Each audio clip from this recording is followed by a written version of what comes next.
Salut salut! Aujourd'hui je ne vais pas vous parler d'un animé mais bien de la célèbre saga Harry Potter. Cette vidéo est réalisée avec la participation de Justine Calais. Bonjour! Je vous mettrai en description le lien de sa chaîne YouTube sur laquelle elle a publié une série d'interviews nommée Philotalk, dans laquelle elle interroge des étudiants de philosophie, dont moi-même, sur leur parcours scolaire et leurs projets en lien avec la philosophie. Dans cette vidéo, nous allons donc analyser la saga de l'auteur britannique J.K. Rowling, Harry Potter. Pour cela, on va s'appuyer sur l'ouvrage de Marianne Chaillan, professeure de philosophie dans l'Académie d'Aix-Marseille. Harry Potter à l'école de la philo, publié en 2013. Avant tout, il faut savoir une chose. Harry Potter et la philosophie sont liés dès le début de l'écriture de la saga. En effet, le titre original est Harry Potter et la pierre philosophale, qui sera ensuite modifié pour Harry Potter à l'école des sorciers.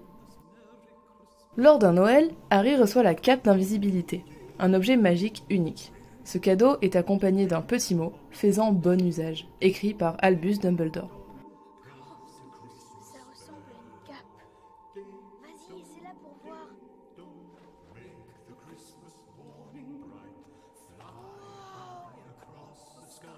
Mon corps a disparu. Je sais ce que c'est. C'est une cape d'invisibilité. Je suis invisible? Ces capes sont très rares. Je me demande qui te l'a offert. Il n'y a pas de nom. Seulement.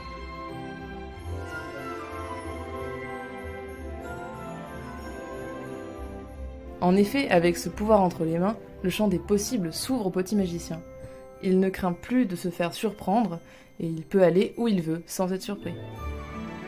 Est-ce que je respecterais les conseils de Dumbledore si j'avais en ma possession un si grand pouvoir? Oui, c'est une question que chacun peut se poser. Pourtant, Harry se sert pour la première fois de ce pouvoir pour faire des recherches sur Nicolas Flamel à la bibliothèque. Il n'en fait donc pas un mauvais usage. Même si à l'aide de la cape, il transgresse différents interdits au cours de la saga, par exemple lorsqu'il se rend à Préolard ou qu'il infiltre le ministère de la magie, mais il ne s'en sert pas pour nuire à autrui.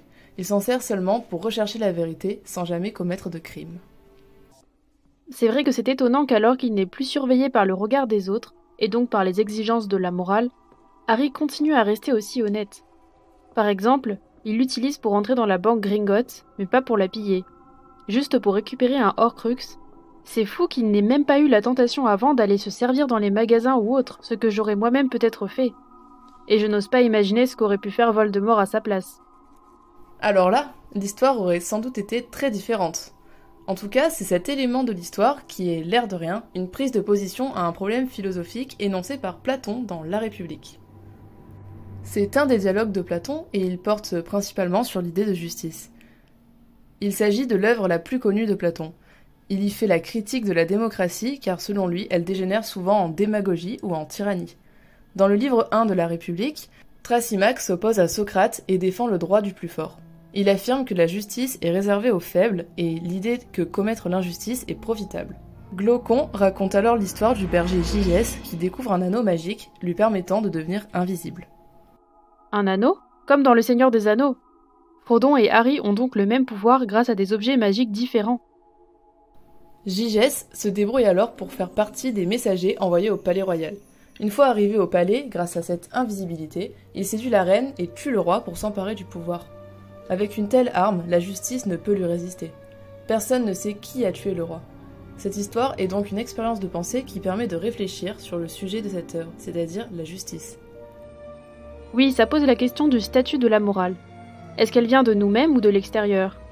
Agissons-nous moralement parce que nous considérons individuellement que la morale est la meilleure voie à suivre, ou seulement parce que nous avons peur d'être réprimés par la loi? Glaucon pense que ce n'est que grâce à la loi que nous agissons correctement, car elle nous soumet à la peur de la sanction. Et l'anneau de Gigès, en nous libérant de la peur, nous offre la possibilité de faire tout ce que l'on veut. Ah oui, celui dont on ne doit pas prononcer le nom est du côté de Glaucon. S'il avait eu en sa possession un anneau ou une cape d'invisibilité, il aurait sans doute transgressé toutes les lois pour arriver à ses fins. D'ailleurs, c'est déjà ce qu'il fait avec les formules interdites. Avada Kedavra, Imperium et Doloris. Alors que Harry, lui, ne commet pas d'actes immoraux ou injustes, même lorsqu'il est invisible. Effectivement, l'autrice de la saga répond à Glaucon avec son héros capable d'agir par pure moralité. Tout comme Socrate, elle s'oppose à Glaucon en affirmant que les actes moraux conduisent au bonheur et purifient l'âme. En revanche, Ce ne peut pas être le cas pour les actes immoraux, qui eux salissent l'âme.